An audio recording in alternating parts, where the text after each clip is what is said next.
नमस्कार, जय हिंद दोस्तों। मैं किशन आप सबका स्वागत करता हूं। शुरू करते हैं आज के डिफेंस समाचारों को।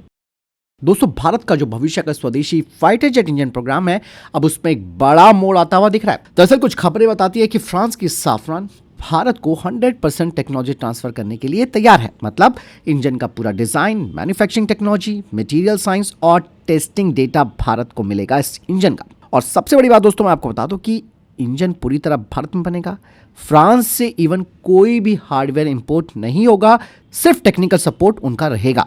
मतलब साफ है कि ये लाइसेंस प्रोडक्शन नहीं है दोस्तों, बल्कि असली को डेवलपमेंट मॉडल बताया जा रहा है। इस प्रोजेक्ट को दोस्तों सीधे अब प्रधानमंत्री कार्यालय यानी कि पीएमओ और डिफेंस मिनिस्टर की निगरानी में रखने की तैयारी की जा रही है, जिससे कि देरी ना हो और फाइलें अटके ना। ये समस्या अक्सर हमारे कई प्रोजेक्ट्स में आती है कि फाइलें एक जगह से दूसरी जगह मूव हो रही होती है। लेकिन सबसे इंपॉर्टेंट बात दोस्तों ये है कि इस इंजन प्रोग्राम को अलग से फंडिंग मिलेगी। मतलब सालाना जो हमारा डिफेंस बजट है उस पर ये जो बजट है वो निर्भर नहीं रहेगा। और ये डील अगर फाइनल हो जाती है तो भारत पहली बार high performance jet engine technology में असली आत्मनिर्भरता की ओर स्टेप उठाएगा। तो मतलब साफ है दोस्तों, ये इंजन एएमसीए फाइटर जेट और भविष्य के फाइटर जेट्स के लिए गेम चेंजर साबित हो सकता है। फिलहाल आपकी क्या इसके ऊपर राय है, कमेंट सेक्शन में लिखकर जरूर बताइएगा।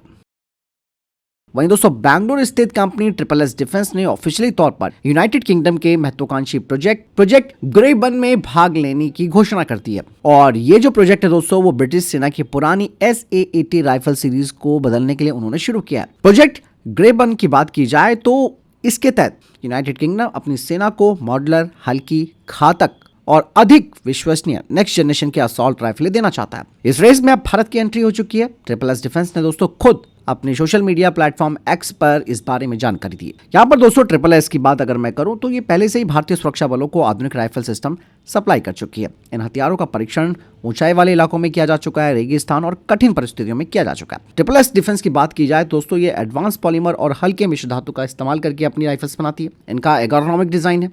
इसमें इंटीग्रेटेड रेल सिस्टम भी लगाया गया है, जिससे कि इसमें ऑप्टिक्स, सप्रेसर और ग्रेनेड लॉन्चर आसानी से जोड़े जा सकते हैं। और ये नाटो स्टैंडर्ड के हिसाब से तैयार की गई राइफल है। इवन दोस्तों सबसे बड़ी बात तो ये है कि ट्रिपल एस को यहाँ पर एक बड़ी टक्कर भी देखने को मिलेगी, क्योंकि इस प्रोजेक्ट में यूरोप और अमेरिका की बड़ी कंपनियां भी शामिल है, जैसे खुद ब्रिटेन की BAE सिस्टम और बेल्जियम की FN हेल्स्टेल। और इन कंटेंटरों के बीच ट्रिपल एस डिफेंस की जो एंट्री है वो ये दिखाती है कि भारत केवल अब इंपोर्टर नहीं बल्कि ग्लोबल एक्सपोर्टर बनने की राह पर चल चुका है। बात साफ हो जाती है दोस्तों, अगर ट्रिपल एस डिफेंस को इस प्रोजेक्ट में सफलता मिलती है तो भारत के डिफेंस एक्सपोर्ट क्षमता में बड़ा बढ़ावा मिलेगा, मेक इन इंडिया का ग्लोबल इंपैक्ट पड़ेगा, भारत यूके का डिफेंस सहयोग मजबूत होगा और करोड़ों डॉलर के संभावित कॉन्ट्रैक्ट्स हमें मिल सकते हैं। यहाँ पर एक बात और मैं आपको बता दूं कि आज भारत ब्रह्मोस और आकाश जैसे सिस्टम को एक्सपोर्ट कर रहा है। अगर भारतीय राइफल्स ब्रिटिश सैनिकों के हाथ में दिखेंगी तो ये भारत की डिफेंस इंडस्ट्री के लिए ऐतिहासिक पल होगा। यूनाइटेड किंगडम का ये जो प्रोजेक्ट ग्रेबन है वो सिर्फ एक टेंडर नहीं है, बल्कि भारतीय डिफेंस मैन्युफैक्चरिंग की ग्लोबल पहचान की परीक्षा होने वाली है।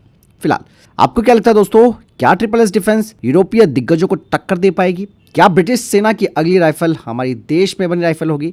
अपनी राय कमेंट में जरूर बताइएगा। तेजस फाइटर जेट को लेकर भी दोस्तों एक बड़ी अपडेट सामने आई है। आप सबको मालूम है कि भारत के स्वदेशी फाइटर जेट प्रोग्राम को उस वक्त सबसे बड़ा झटका लगा था जब मार्च 2024 की तय समय सीमा पर तेजस मार्क 1A की डिलीवरी नहीं हो पाई। लेकिन अब जानकारी मिली है कि 1 अप्रैल 2026 के बाद डिलीवरी शुरू होगी। ये फैसला दोस्तों भारतीय वायुसेना, मिनिस्ट्री ऑफ डिफेंस और सरकारी विमान निर्माता HAL के बीच महत्वपूर्ण समझौते के बाद लिया गया। दरअसल यहाँ पर मैं आपको बता दूं कि हो क्या रहा है। पहले दोस्तों यहाँ पर इंडियन एयरफोर्स ने एयरक्राफ्ट को एक्सेप्ट करने से पहले कुछ जरूरी शर्तें रख दी थी, लेकिन अब इंडियन एयरफोर्स ने कुछ मामूली तकनीकी शर्तों में छूट देने पर सहमति जताई है। एयरफोर्स भी दोस्तों क्या करे, अगर जरूरी शर्तें नहीं पूरी हो पा रही हैं, फाइटर जेट तो हमें फिर भी चाहिए ना, इसीलिए यहाँ पर उन्होंने भी बोला कि ठीक है यार, हमने कुछ छूट आपको दे दी है। जिसका मतलब दोस्तों ये है कि एयरक्राफ्ट पहले स्क्वाड्रंस में शामिल किए जाएंगे और कुछ सिस्टम बाद में फेस मैनर तरीके से जोड़े जाएंगे। और यहाँ पर दोस्तों Indian air force final missile firing परीक्षण और सर्टिफिकेशन के बाद ही एयरक्राफ्ट को एक्सेप्ट करने के लिए तैयार है। साथ ही दोस्तों यहाँ पर यह बात तो रखी गई है कि इजरायली रडार और स्वदेशी इलेक्ट्रॉनिक वॉरफेयर सिस्टम का पूरा इंटीग्रेशन तो होना चाहिए इन एयरक्राफ्ट में। और आप सब जानते हैं कि इंडियन एयरफोर्स ने कुल 180 तेजस मार्क 1A का ऑर्डर दिया, लेकिन देरी की सबसे बड़ी वजह दोस्तों अभी तक जो सामने आई है वो आई है अमेरिकी कंपनी के इंजनों की सप्लाई में देरी के होने की वजह से। फिलहाल 5 एयरक्राफ्ट पूरी तरीके से तैयार है, जबकि 9 एयरक्राफ्ट इंजन का वेट कर रहे हैं। और इवन दोस्तों पिछले साल रक्षा मंत्री राजनाथ सिंह ने अपने अमेरिकी समकक्ष के सामने इंजन सप्लाई तेज करने की मांग की थी। और इवन दोस्तों अब तो एचएएल की जो नासिक और बेंगलुरु यूनिट्स है वो अपनी प्रोडक्शन क्षमता को 16 से 24 एयरक्राफ्ट हर साल बढ़ाने की तैयारी कर रही है। और इवन इंडियन एयरफोर्स के पायलट पहले ही 5000 घंटे से ज्यादा तेजस उड़ा चुके हैं, जिससे नए वेरिएंट में बदलाव करना आसान रहेगा। इंपॉर्टेंट बात तो दोस्तों कि इंडियन एयरफोर्स की स्क्वाड्रन्स बिल्कुल कम होती जा रही हैं। ऐसे में तेजस मार्क 1 की टाइम पर एंट्री चाइना और पाकिस्तान जैसे क्षेत्रीय जो खतरे हैं उनके सामने हमारी ताकत बढ़ाएगी। रशिया ने दोस्तों भारत को एक बार फिर से अपने सुपर स्ट्रैटेजिक बॉम्बर Tu-160M का ऑफर दिया है, जिसे कि वो भारत को लीज पर देना चाहता है। लेकिन इंडियन एयरफोर्स ने साफ तौर पर मना कर दिया, रीजन भी बता दिया कि भैया हम Tu-160M ना तो खरीदेंगे और ना ही लीज पर लेंगे। हालांकि पहली बार नहीं है, बार बार आपको मैं डिफेंस अपडेट में बताता आया हूं कि रशिया इस स्ट्रैटेजिक बॉम्बर का ऑफर हमें करता है, लेकिन हर बार उसे जवाब मिलता है ना। इंडियन एयरफोर्स ने दोस्तों यहां पर साफ कहा है कि अभी भारत कोई ग्लोबल पावर प्रोजेक्शन फोर्स नहीं है। हमारा फोकस सिर्फ चाइना और पाकिस्तान पर है, जो कि 3 से 4 हजार किलोमीटर के दायरे में है। और इसके लिए Su-30 MKI जैसे फाइटर जेट पर ब्रह्मोस जैसी लंबी दूरी की मिसाइलें काफी रहेंगी। लेकिन दोस्तों यहां पर Tu-160M को ऑपरेट करने का मतलब आप समझ रहे हैं, हमें फिर से इंफ्रास्ट्रक्चर पर पैसा खर्च करना पड़ेगा, क्रू की ट्रेनिंग पर पैसा खर्च होगा, अलग से लॉजिस्टिक और एस्कॉर्ट फाइटर स्क्वाड्रंस की हमें जरूरत पड़ेगी। यहाँ पर इंडियन एयरफोर्स का क्लियर कट मैसेज है कि भाई बड़ी दिखने वाली चीज हमेशा स्ट्रैटेजिक रूप से सही नहीं होती। भारत का फोकस यहाँ पर 5th जनरेशन के MK फाइटर जेट पर है, जो कि स्टेल्थ है। साथ ही फोकस हमारा स्टैंड ऑफ हथियारों पर भी है। फिलहाल आपको भी क्या लगता है कि हमें वाकई में स्ट्रैटेजिक बॉम्बर्स की जरूरत है? हालांकि दोस्तों यहाँ पर मैं पर्सनली कहना चाहूंगा कि हमें किसी से खरीदने की जरूरत तो नहीं है, लेकिन लॉन्ग टर्म विजन में हमारी प्राइवेट सेक्टर की कंपनियों को एटलीस्ट इस तरीके के प्रोजेक्ट्स के लिए आगे आना चाहिए, ताकि चाहे 10 साल लगे या 15 साल लगे, हमारा खुद का वो स्ट्रैटेजिक बॉम्बर तैयार कर सके। फिलहाल आपकी क्या राय कमेंट सेक्शन में लिखकर जरूर देगा। इसके अलावा दोस्तों एक और अपडेट आई है कि भारतीय वायुसेना का तेजस फाइटर जेट एक ट्रेनिंग मिशन के दौरान लैंडिंग के समय दुर्घटनाग्रस्त हो गया। लेकिन सबसे अच्छी बात यह रही कि पायलट ने समय पर इजेक्शन कर लिया और वो सुरक्षित बच निकले। हालांकि दुबई एयर शो के दौरान दोस्तों ऐसा नहीं हो पाया था। और इस घटना के बाद दोस्तों इंडियन एयरफोर्स ने अपनी पूरी तेजस फ्लीट की जांच करनी शुरू कर दी है। पिछले 2 सालों में दोस्तों ये तीसरा बड़ा हादसा है। पहला 2024 में जैसलमेर के पास हुआ, दूसरा 2025 दुबई एयर शो, जिसमें कि हमारे पायलट वीरगति को प्राप्त हो गए।